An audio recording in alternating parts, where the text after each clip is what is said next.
미세먼지 때문에 반려견들의 어떤 밖에 산책하고 갔다 오면은 얘네들 먼지나 이런 거를 갖다가 없애주는 이런 거 그 제품도 나온 걸로 알고 있거든요.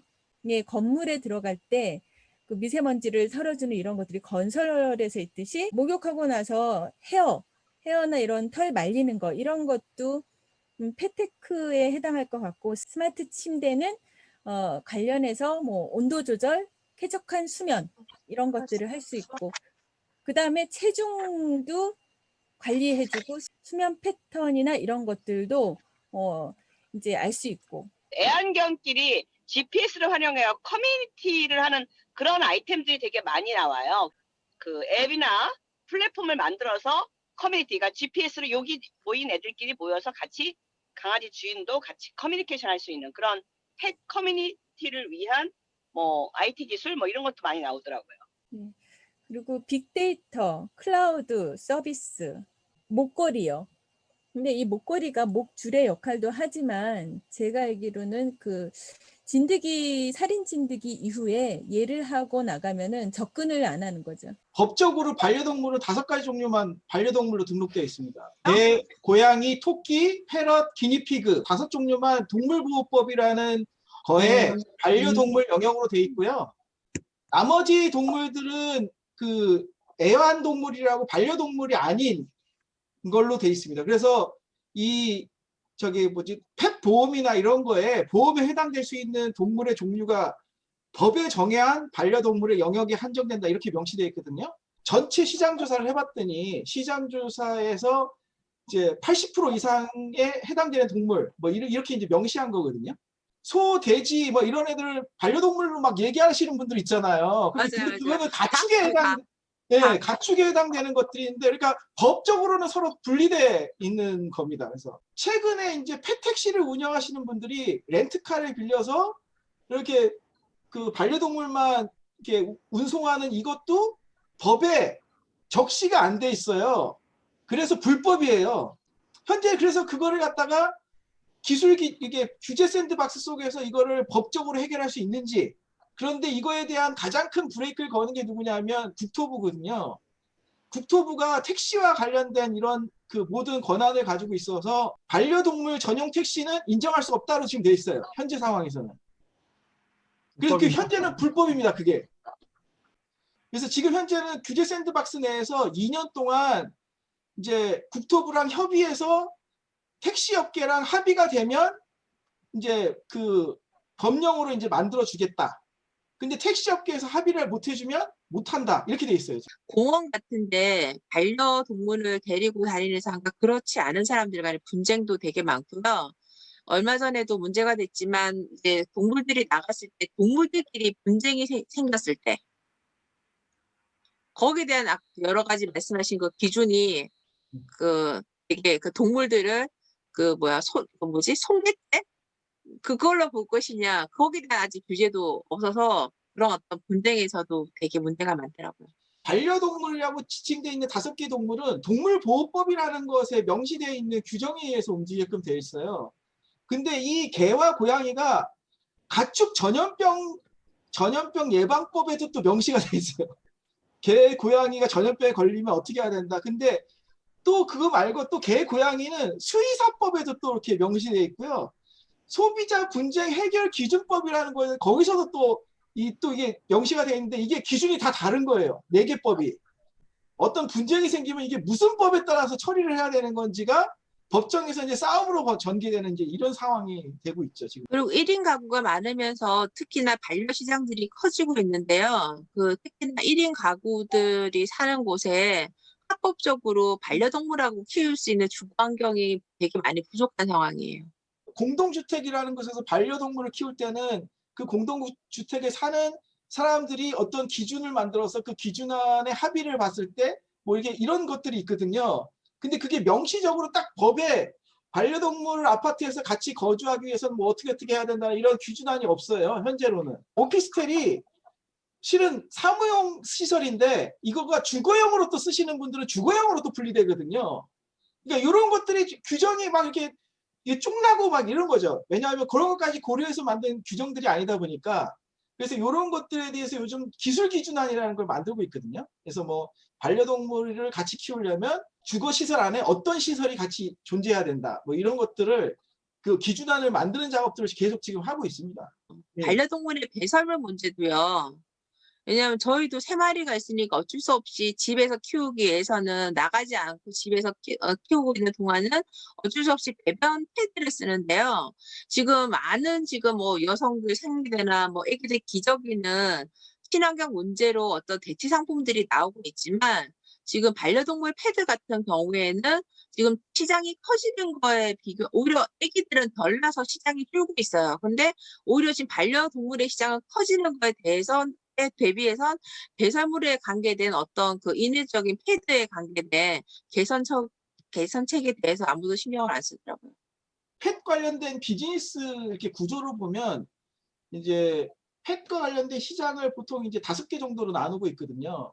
그래서 펫푸드 시장, 펫테크 시장, 펫 금융 시장, 펫플레이 시장, 펫 리빙 시장이라 이렇게 5개 카테고리로 일반적으로 나눠서 그 얘기를 하고 있습니다. 그래서 사료나 이런 거 관련된 간식 이런 류의 펫푸드 시장이 가장 크고 여기서 요즘 최근에 이제 나오는 키워드가 뭐냐면 펫 휴머나이제이션이라는 단어가 나오고 있어요. 이게 뭐냐면 인간이 먹는 음식류를 펫에 적용하는 거예요. 그러니까 사람이 건강식으로 먹던 걸 이거를 펫에도 건강식으로 적용할 수 있는지 반려동물을 위한 음식들이 인간화되고 있다라는 뜻이거든요. 두 번째가 펫테크. 이게 테크놀로지 기술을 도입을 해서 얘가 뭐라고 짖는데 이게 짖는 게 배고프다고 짖는 건지 뭐 나가자고 짖는 건지 뭐 이런 것들을 하는 거 있잖아요. 이것도 이렇게 목걸이처럼 돼가지고 짖는 거의 패턴을 보고 지금 뭐 이렇게 인간의 말로 번역해가지고 해주는 이런 디바이스들이 우리 국내에서 이제 뭐 너울정보인가 하는 회사에서 만들어가지고 지금 선전을 하고 있거든요.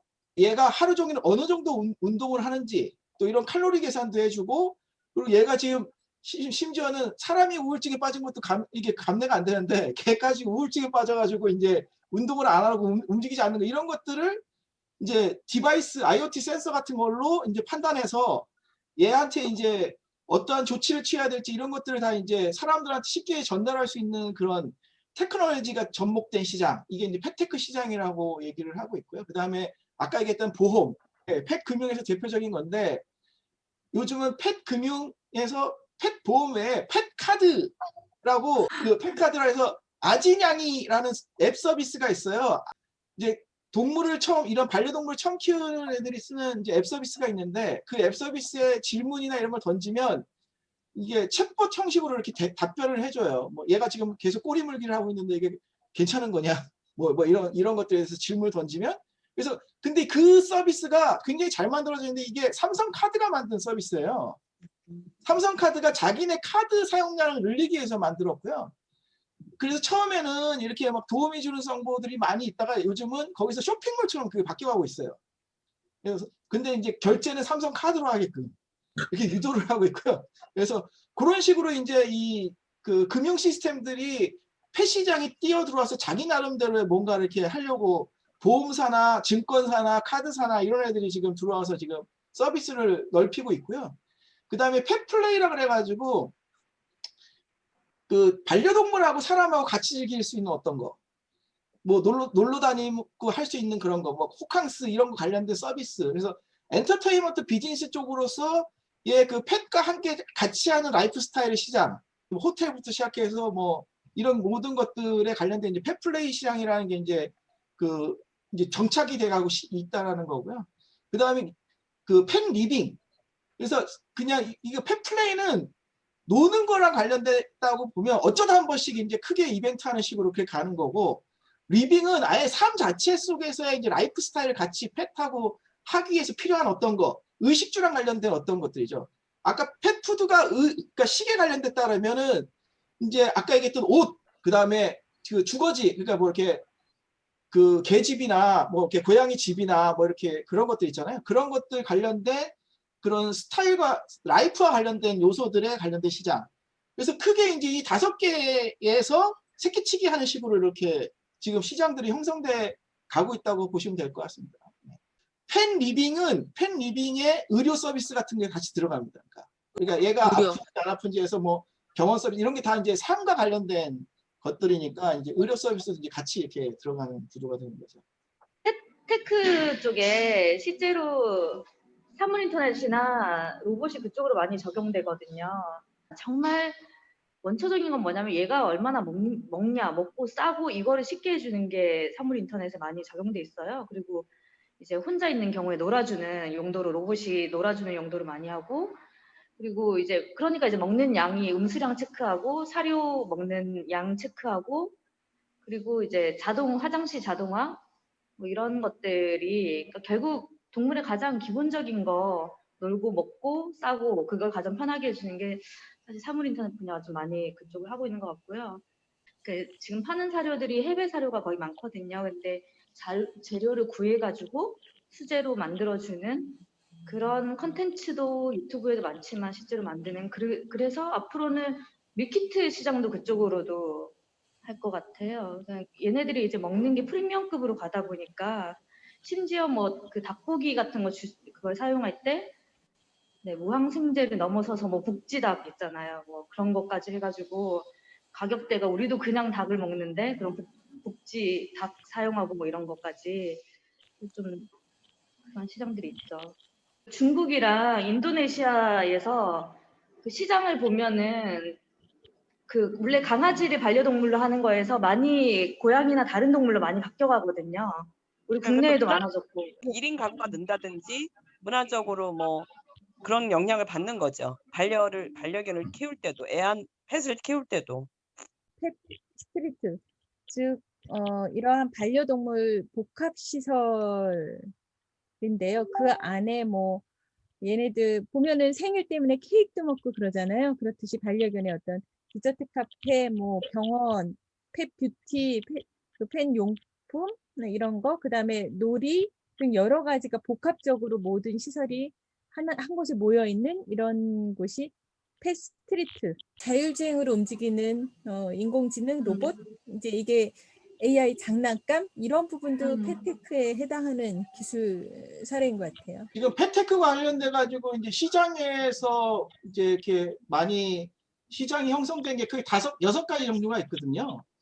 배식과 관련돼서 이렇게 동물들의 움직임에 따라서 이제 사료 뚜껑을 뭐 해주는 이제 스마트 배식 그런 기구가 있고요. 그 다음에 건강관리 솔루션이라 그래가지고서는 이게 푸집지에서 만든 건데 이제 반려동물의 움직임 정도를 판단해가지고 얘가 지금 뭐 어떤 조치를 해야 되는지 말아야 되는지 이런 거 관련된 건강관리 솔루션에 관련된 게 있고, 그 다음에 아까 얘기하셨던 이제 장난감, AI 장난감이라 해서 이제 반려인이 없을 때 반려동물하고 이제 놀아주는 그런 종류의 장난감이 있고요. 그 다음에 제일 중요한 이제 화장실, 그래가지고 스마트 화장실을 해가지고 이제 고양이나 개들을 위한 이제 화장실이 있고, 그 다음에 스마트 침대, 그래가지고 그 개 고양이들을 위한 스마트 침대에 관련된 거 있어서 뭐 수면 패턴 분석해서 뭐 잠을 더 잘 잘 수 있게끔 해주는 뭐 이런 스마트 그 침대가 있고요. 그 다음에 스마트 펫 케어라고 그래가지고 이 그 반려동물의 행동 반경 속에서 이제 얘가 움직임이 평소랑 다를 때 알람을 주고 뭐 목소리로 이렇게 전달해주고 하는 이런 그 기구들이 있거든요. 그래서 크게 이제 펫테크 관련돼서 구성돼서 유통되는 종류의 시장들이 보통 6가지 정도라고 이렇게 보시면 될 것 같습니다. 요즘 건설업계가 반려동물하고 같이 공동생활을 위해서 만든 그런 그 아파트들을 짓고 있거든요. 펫존이라고 해가지고 그 KT에서 하는 이스테이트라는 아파트가 있고 안강건설에서 하는 아파트가 있는데, 이런 것들이 이제 아예 처음부터 반려동물 보유가구랑 미보유가구를 분리해서 분양을 해가지고 이렇게 좀 트러블이 없게끔 해주는 이런 식으로 이제 아예 존을 설정해 놓고 이렇게 해주는 게 있고요. 그 다음에 펫시설, 아예 그냥 펫이 다닐 수 있게끔 잘 이런 것들하고 이제 아까 얘기하셨던 세탁에 문제가 있다 그랬잖아요. 그래서 아예 펫이랑 같이 살 수 있게끔 하는 세탁 시스템 뭐 이런 것들을 염두에 두고 만드는 그런 현대건설에서 지금 그거를 짓고 있다고 합니다. 반려동물 관련된 물품을 따로 보관할 수 있는 그런 장소를 설계해서 만들어 놓고 있답니다. 그 안에다가. 동강이랑 대우건설에서 짓는 집들은 반려동물이랑 같이 놀 수 있는 놀이터를 그 아파트 안에다가 한 층을 아예 반려동물 놀이터를 이렇게 조성을 하는 아파트들을 짓고 있다고 합니다. 그래서 반려동물을 훈련시킬 수 있거나 또는 옥상을 아예 반려동물하고 놀 수 있는 놀이터 형태로 조성하는 뭐 이런 펫 놀이터 기능을 가지고 있는 그런 아파트를 짓고 있고요. 그리고 대림 산업에서는 그 송도에다가 아예 그냥 이 반려동물 전용 서비스를 해주는 사람은 그냥 호텔로 살고 반려동물에 관련된 호텔을 같이 병행해서 만드는 그런 펫 호텔을 따로 송도에 지금 짓고 있다고 하네요. 그리고 펫스테이션이라고 하는 그런 그 안강건설에서 짓는 아파트는 펫스테이션이라는 이름으로 지금 하고 있고, 그 다음에 신세계건설하고 현대건설이 펫숍하고 펫센터 이런 식으로 그 안에 그냥 그 반려동물 위한 이제 병원 이런 게 다 입주되어 있는 아파트를 짓고 있다고 합니다. 어느 정도 노후 자금이 많으신 분들이 그 그 병원 그 시설에 들어오시면서요. 기르시는 동물을 데리고 들어오시려고 하는 수요가 있으면서 아까 말씀하신 그런 것들이 건설사에서 반영이 되고 있었거든요. 근데 그거는 수요에 의해서만 맞춤을 해주면 됐었던 시장이 이제 점점 반려 시장이 커지면서 이게 보편화되는 거예요. 밥그릇인데 디지털 센서가 부착이 돼 있어가지고 기존에는 그거였잖아요. 시간이 되면은 이렇게 나오던 거였는데 최근에는 핸드폰으로 이제 직접 밥을 줬는데 이 AI가 식습관을 분석하고 질병 여부까지 파악해주고 펫 금융 쪽에서요.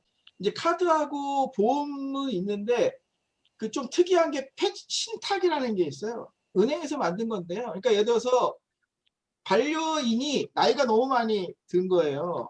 그래서 반려동물보다 먼저 죽을 것 같은 거죠. 그러면 이제 새로운 반려인이 그 동물을 데려갔을 때 그 동물과 관련된 키우는 비용이나 이런 거를 그 전 반려인이 은행에 이제 이렇게 퇴직연금 넣듯이 이렇게 넣어서 그게 동물을 쫓아가는 이게 상품이에요.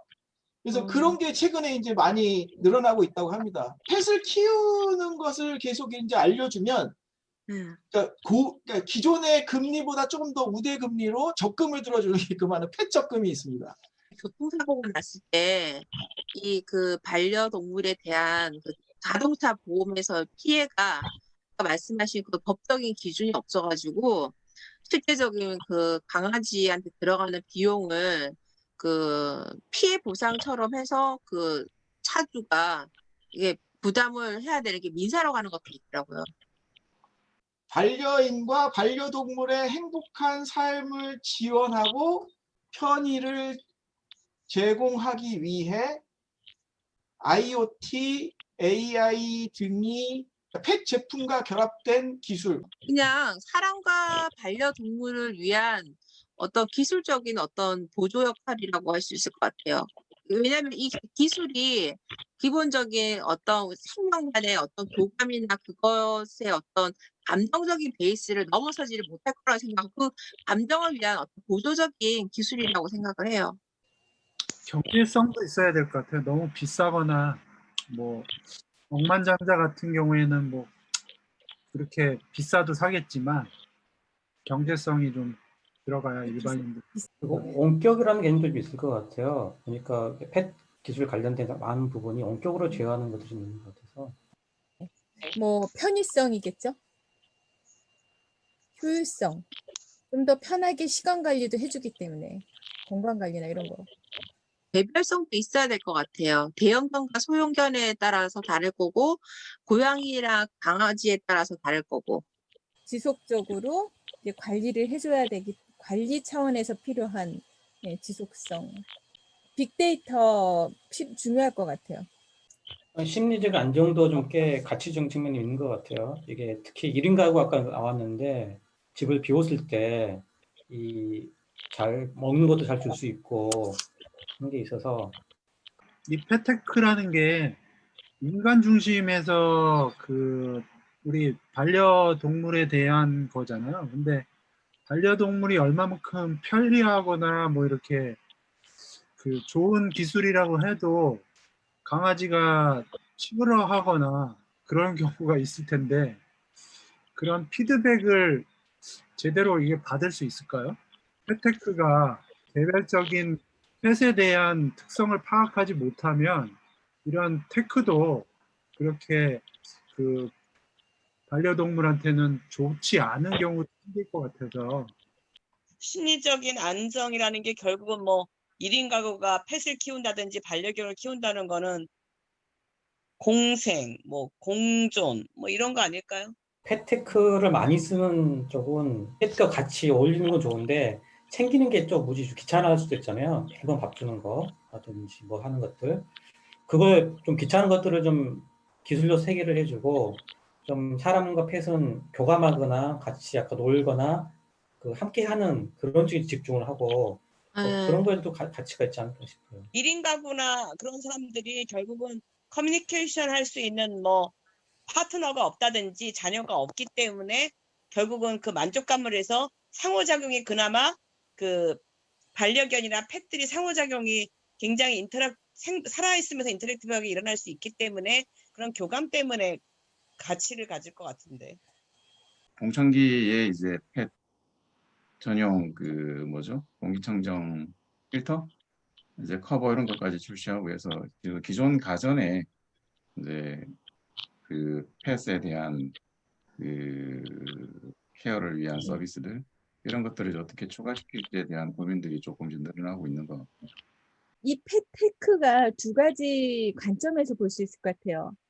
사용자 관점에서 편의성. 결국은 누구를 위한 것인가? 동물들을 위한 것인지 동물을 위한 거라고 하지만 결국은 사용자의 편리함?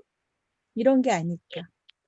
정말 지금 팩트가 필요한 것은 인간의 이기심으로 벌어져 있는 유기견 센터의 그 인력 부족으로 방치가 될 수 있는 단체가 아닐까 하는 어떤 개인적인 생각 해봐요. 운동, 사료 배달 서비스, 그다음에 GPS가 만족감이 높았다고 하는데 결국은 이제 뭐 동물 잊어버렸을 때도 그렇고, 그러니까 가장 이렇게 편리하게 가장 필요로 하는 그 부분에서 펫테크 틈새 시장을 좀 찾는다면 할 수 있는 영역들이 멀리 안 가도 많을 것 같아요. 이거 비싸면은 사실은 가성비 대 가심비가 결국은 펫테크에서 필요할 것 같아요.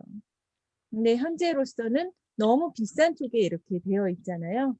그런 틈새 시장이 스타트업에서 이제 많이 나와야 되지 않을까. 그 펫택시가 지금 법제화 때문에 지금 불법이고, 그리고 암만 이런 어떤 기술적인 것들이 발달을 해서 소비가 일어난다고 하더라도 지금 이것들이 진짜 어떤 그 사업화가 되고 그런 여러 가지 어떤 시장을 넓혀 나갈 때 제도적이고 정책적인 게 도움이 되지 않고 이렇게 태클이 된다 그러면 조금 다투할 거라고 생각을 하거든요. 그럼 펫 시장이 어떤 그 넓혀지기 위한 국가적인 뒷받침이나 어떤 정책적인 수립은 과연 어떤 방향으로 가야 될지. 지금 이제 국내에 이제 이 펫 관련돼서는 업종별 지원 형태를 띠고 있어요. 그러니까 이제 실은 반려동물 하나인데 이게 실은 우리나라 시장 자체가 업종 단위로 이렇게 움직이는 형태를 가지고 있어서 그래서 뭐 펫 관련돼서는 뭐 유통 시장이 일단 제일 크고요. 온라인 쇼핑몰로 이렇게 펫 관련된 유통 시장이 제일 크고 그 다음에 그 유통 시장에 물건을 가장 많이 실는 식품 제조 쪽이 이제 두 번째로 많은 관심을 가지고 있는 거고요.